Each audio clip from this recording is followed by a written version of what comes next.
नमस्कार, आप देख रहे हैं न्यूज़ ग्राउंड जीरो। मैं हूं पंकज सोनी और इस समय मेरे साथ ओबीसी संगठन के विभिन्न पदाधिकारी मौजूद हैं जिनसे हम बात करेंगे। इससे पहले एक ब्रेकिंग न्यूज़ आपको बता दें कि जो पंचायत चुनाव को लेके अधिसूचना जारी की थी, अब सरकार ने उसे वापस ले लिया है कैबिनेट में। और इसका एक सीधा सा अर्थ ये निकलता है कि जो चुनाव की प्रक्रिया है अब वो रुक गई है। लेकिन इससे पहले जो ओबीसी के संगठन है वो बहुत जल्दी एक बड़ा आयोजन करने जा रहे हैं इसी विषय को लेकर, और उससे संबंध में आज एक पत्रकार वार्ता आयोजित की थी। तो क्या विषय है, क्या सोच रहे हैं इस निर्णय के बाद और क्या आगे वो करने जा रहे हैं, उन्हीं लोगों से बात करेंगे। सर, आपका नाम क्या है? मेरा नाम रमाकांत यादव है। मैं राष्ट्रीय संयोजक हूँ राष्ट्रीय पिछड़ा वर्ग अधिकार संगठन। ये जो आज प्रेस कॉन्फ्रेंस की है, इसके पीछे वजह क्या है और जो आज सरकार ने अभी जो तत्काल खबर आई है उसका क्या मतलब निकाल रहे हैं आप? देखिए, सरकार की मंशा तो वैसे भी चुनाव कराने की नहीं थी। सरकार इस तरह से उलझाते हुए सारी चीज़ों को लाता है जनता के सामने कि जनता इनकी उसमें आ जाती है आश्वासन में। और अभी जो है करोड़ों रुपए के बिल जो बकाया थे, जिसको चुनाव लड़ना है पंच से लेकर सरपंच तक और जिला पंचायत तक, उन सब के बिल भरवा लिए। सरकार के पास करोड़ों रुपया पहुंच गया। जो हेलीकॉप्टर में घूम रही है सरकार मध्य प्रदेश के शिवराज सिंह, उसका बहुत ज़्यादा अभी किराया हो गया था या खर्च उस पर हो गया था, वो सब जनता से वसूल लिया और चुनाव तो उनको रोकना ही था। और हमारी लड़ाई इस चुनाव के होने ना होने से ख़त्म होने वाली नहीं है, चाहे नौकरियों में हो चाहे कहीं भी हो। जो हमारी हिस्सेदारी है वह प्रश्न बहुत बड़ा है और उसके लिए तो हम लोग कई वर्षों से लगे, मैं पिछले 30 साल से लगा हुआ हूँ और आगे भी हमें लगे रहना है। तो इसलिए ये तो घटनाक्रम है, इससे तो हम लोग प्रभावित होने वाले नहीं हैं। लेकिन ये ज़रूर हुआ कि जिस तरह से निर्णय न्यायालय ने दिए और सरकार जिस तरह से चुनाव का संचालन जिस तरह से करवा रही थी, उस सब से जिस समाज को हम हमारे पिछड़े वर्ग के लोगों को समझाना चाह रहे थे, वो एक झटके में नीचे ग्राउंड तक, जो आपका ग्राउंड जीरो है, इसी तरह हमारे ग्राउंड जीरो तक पूरी बात पहुंच गई। जनता समझ गई कि हम पिछड़ा वर्ग में हैं, हमें आरक्षण मिलना चाहिए, हमारी इतनी हिस्सेदारी है, हमारी संख्या इतनी है। ये सब हमारा जो विषय है, ये एक झटके में सरकार और कोर्ट ने आम पिछड़े वर्ग के हमारे जो सदस्य है उस तक पहुँचा दिया है। महेंद्र सिंह साहब हमारे साथ हैं। सर, ये बताइए कि ये जो कुछ भी फैसला आया है, आपका कहना है कि हम इससे बहुत खुश नहीं हैं। तो खुश क्यों नहीं है? जैसे सरकार ने वापस ले लिया चुनाव को, तो खुशी क्यों नहीं हुई आपको? देखिए, इस देश में मंडल कमीशन और महाजन कमीशन, मंडल सेंट्रल का है, महाजन कमीशन राज्य का है। दोनों की रिपोर्टों में ओबीसी की 52% आबादी है देश की पॉपुलेशन में। 52% आबादी को 27% आरक्षण केंद्र में मिला है और मध्य प्रदेश राज्य में तो अभी कोई आरक्षण ही नहीं दिया है किसी नौकरी में। सन 92 से लागू है आरक्षण, 93 से मध्य प्रदेश में लागू है। 93 से आज तक मध्य प्रदेश सरकार ये व्हाइट पत्र जारी करे, श्वेत पत्र की किस नौकरी में 27% आरक्षण दिया है, किस चुनाव में हमें 27% आरक्षण दिया है। मतलब इनके पास कोई डाटा नहीं है झूठ के सिवा, और ये हमें ठगना चाहते हैं। हम अपनी आबादी 52% के मान से तमाम राजनीतिक प्रतिनिधित्व के स्थानों में, शासकीय सेवाओं में और प्रवेश सेवाओं में, शिक्षा में, इसमें 52% आरक्षण चाहते हैं। चूँकि ये नहीं मिला, इसलिए हम इन तात्कालिक ये उनाव चुनाव हमारे लिए कोई बहुत ज़्यादा मायने की चीज़ नहीं है। ये तो चलते हुए एक प्रसंग में आ गया। माननीय न्यायाधीश ने भी अपनी सीमा के बाहर जा कर के जो निर्णय दिया, उसके प्रति जनता में आक्रोश था और सरकार को दबाव में निर्णय वापस लेना पड़ा। लेकिन ये निर्णय हमारे लिए कोई लाभदायक निर्णय इस प्रकार का नहीं है कि हम अपना संघर्ष रोक दें। हम और ज़्यादा ताकत से लगेंगे जब तक हमारा 52% आबादी को सेंट्रल और राज्य में कंप्लीट नहीं मिलेगा। जो जनप्रतिनिधित्व के पद हैं, जिनमें विधायक और सांसद के पद भी शामिल हैं, न्यायपालिका के पद भी शामिल हैं, सब जगह हमें 52% आरक्षण चाहिए। ये हमारा अंतिम लक्ष्य है जी। लेकिन जो जिस तरीके से भाजपा और कांग्रेस लड़ा रही है ओबीसी को, अभी आपने इस फैसले के बाद देखा भी होगा, तो कहाँ समझने की बात है कि लोग समझें कि किसकी किसकी हिस्सेदारी और जातिगत जो मांग है वो कहाँ कब कैसे पूरी होनी चाहिए? देखिए, हमारा जो वर्ग है ये अभी पूरी तरह से समझदार नहीं हो पाया है। राजनीति में जो लोग हैं, मैं केवल भाजपा और कांग्रेस की बात नहीं करता, इस देश की जितनी राष्ट्रीय पार्टियां हैं, बड़ी पार्टियां, राष्ट्रीय पार्टियां, राज्य पार्टियों में तो कहीं कहीं पर ओबीसी का प्रतिनिधित्व, एससी एसटी का प्रतिनिधित्व, जैसे बसपा हो गया, सपा हो गई, बिहार की पार्टियां हो गई, ये लोग तो प्रतिनिधित्व करती हैं अपने लोगों का। लेकिन जो ये राष्ट्रीय पार्टियां हैं, ये सवर्णवादी मानसिकता की पार्टियां हैं, चाहे कोई हो।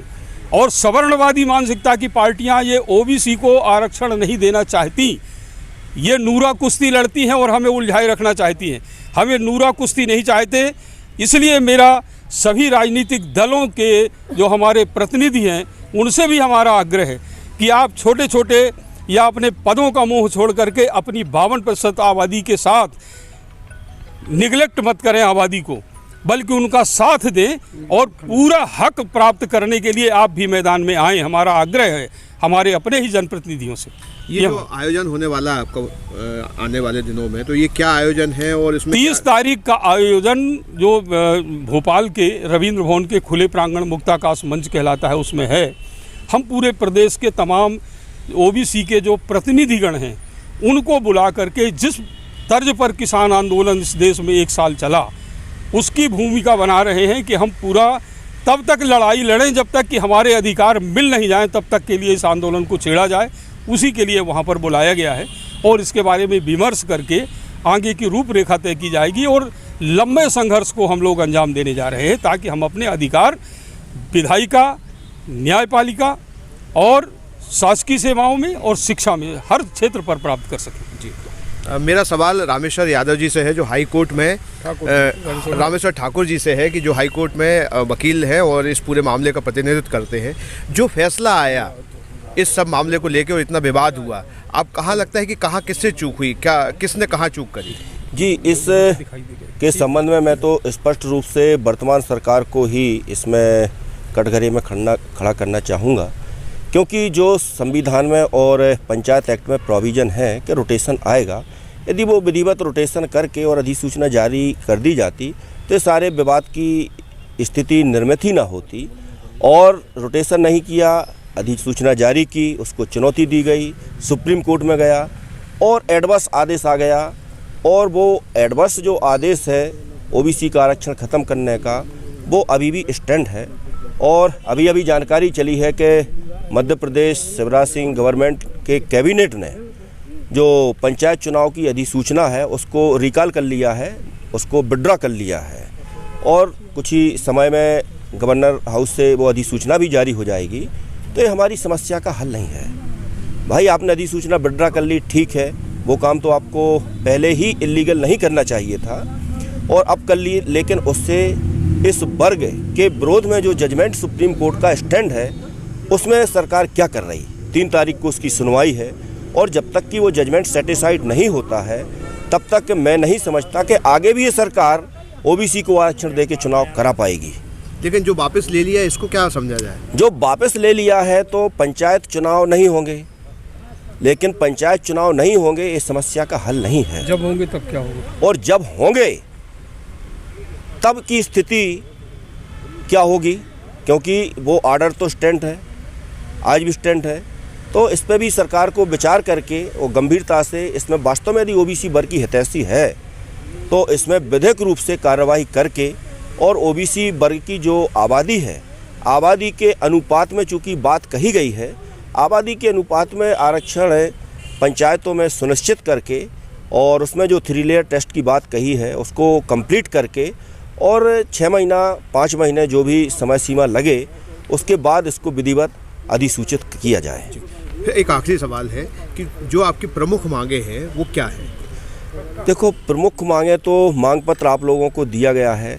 सबसे प्रमुख मांग तो यही है कि जो मध्य प्रदेश में ओबीसी की आबादी है तो आबादी के अनुपात में हिस्सेदारी सुनिश्चित की जाए शासन में और प्रशासन में और न्यायपालिका में, खास तौर के जहाँ की ओबीसी वर्ग की हिस्सेदारी सिर्फ 0.9% है, तो उसमें हमारी हिस्सेदारी सुनिश्चित हो, शासकीय अधिवक्ताओं में हिस्सेदारी सुनिश्चित हो, क्योंकि जब तक इस वर्ग की हिस्सेदारी न्यायपालिका जैसे महत्वपूर्ण संस्थाओं में नहीं होगी तब तक इस वर्ग के प्रति संवैधानिक रूप से फैसले आने की उम्मीद नहीं की जा सकती। क्योंकि विगत जो फैसले हम देख रहे हैं 1963 से कई जजमेंट इस वर्ग के विरोध में आए हैं और उन जजमेंटों को निष्प्रभावी करने के लिए संसद को भी अनेक बार संशोधन करना पड़े हैं। आप मैक्सिमम संशोधन देखेंगे 108 संशोधन अभी तक जो हुए हैं, उसमें से आप देखेंगे कि 108 में से लगभग 95-96 संशोधन न्यायिक निर्णयों को निष्प्रभावी करने के लिए किए गए हैं। और मेरी एक और सबसे महत्वपूर्ण मांग है कि केंद्र में भी भाजपा सरकार है, मध्य प्रदेश में भी है, यदि इनकी मंशा अच्छी है तो इसको विधिवत कानून बना के और 9वीं अनुसूची में इसको दर्ज करने के लिए संविधान में संशोधन करवाया जा सकता है। तो ये बार बार की जो झंझट आती है वो खत्म हो जाएगी। एक आखिरी सवाल सर आपसे है कि जो आरक्षण है ये एक ऐसा विषय है कि जो सभी वर्गों में एक लड़ाई झगड़े के कारण भी है। कभी कोई व्यक्ति खुश नहीं हो सकता इससे, जो एक वर्ग संघर्ष भी पैदा करता है। तो कौन सी वो स्थिति हो सकती है कि जो जिसमें सारे वर्ग सुखी हों और सबको बराबर प्रतिनिधित्व मिले और इस तरीके की जो समाज में टूटन है, टूट फूट है, वो भी ना हो? देखिए, दो बातें हैं। जातिगत जनगणना कराई जाए और जातिगत जनगणना करा करके जिस वर्ग की जितनी पॉपुलेशन बनती है, आबादी बनती है, उसको जो मुख्य क्षेत्र हैं जीवन के, समाज के, प्रशासन के, उन क्षेत्रों में उनको उनका उचित प्रतिनिधित्व कानून बना करके लागू किया जाए। ये तो हो गई नंबर 1 बात। नंबर 2 बात, जिनको परंपरा से प्रिविलेज मिला हुआ है, बढ़त दी हुई है, विशेष आरक्षण दिया हुआ है, जैसे मंदिरों में है, मठों में है, समाज में सम्मान के रूप में है, ये सब चीज़ें पर भी तो विचार होना चाहिए। वो तो 5000 साल की परंपराएं लागू हैं। हमें आरक्षण तो अभी 25 साल, 30 साल, 40 साल पुराना मिला है। तो इन आरक्षणों पर तो आपत्ति उठ रही है, लेकिन जो हज़ारों साल से आरक्षण रहे वो भी सामाजिक और धार्मिक आरक्षण ही तो है। वो कौन सी अलग सी चीज़ है? तो उन आरक्षणों पर भी तो विचार होना चाहिए कि जो आप 5000 साल से जिसका उपयोग अकेले कर रहे हो। चिदम्बरम जी का भाषण है 2006 में लोकसभा में कि भारत सरकार की जितनी इनकम है उससे 8 गुना ज़्यादा इनकम मठों मंदिरों की है। वो इनकम किसके पास जाती है? इस प्रश्नों पर जब तक विचार नहीं करेंगे तब तक समतायुक्त समाज कैसे बनेगा? कानून बनाया जाए, अंतर्जातीय विवाहों को प्रोत्साहित किया जाए, रोटी बेटी के संबंध स्थापित करने के बारे में सरकार प्रोत्साहन करे और जाति प्रथा का नाम लिखना बंद करे, और ये जितने प्रिविलेज जो परंपरा से मिल रहे हैं, धर्म के आधार पर मिल रहे हैं, इसको ख़त्म करे और सबको उनकी संख्या के अनुपात में चीज़ें देने के लिए कानून बना दे, तो ये समस्या हल हो जाएगी। आपने भी सुना ओबीसी समाज के लोगों को, जिनका कहना है कि आने वाले दिनों में वो भी किसान आंदोलन की तरह आंदोलन की रूपरेखा बना रहे हैं और आने वाले दिनों में वो भी ये चाहते हैं कि जिस तरीके से किसानों ने अपने हक हासिल किए हैं उसी तरह वो भी अपने अधिकारों को हासिल करने तक संघर्ष करेंगे। Pankaj Soni, news ground zero.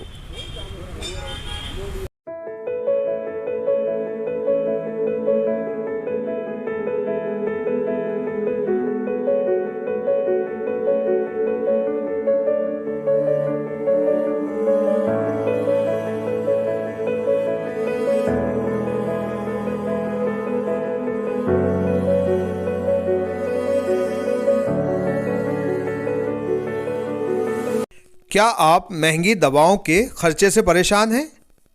अब इस चिंता से मुक्त हो जाइए। दवाओं के खर्चे में कीजिए 90% तक की बचत। दवा इंडिया जेनेरिक फार्मेसी के साथ उच्च गुणवत्ता और कम कीमत दोनों एक साथ। 1500 से अधिक दवाइयां उपलब्ध, सभी उत्पाद FDA द्वारा प्रमाणित। हमारा पता है दवा India generic pharmacy, Sugandha complex, Parkota Sagar. शहर से बाहर जाने के लिए वन वे टैक्सी चाहिए या लोकल सिटी के लिए कैब या फिर एयरपोर्ट पे ड्रॉप की हो जरूरत? चुनिए अपनी पसंद की कैब और पाइए बेस्ट ऑफर्स के साथ मोस्ट कंफर्टेबल व सेफ राइड सिर्फ और सिर्फ MP कैब पर। आज ही गूगल प्ले स्टोर से MP कैब की एंड्रॉइड ऐप डाउनलोड करें या विजिट करें www.mpcab.in और बुक करें अपनी राइड।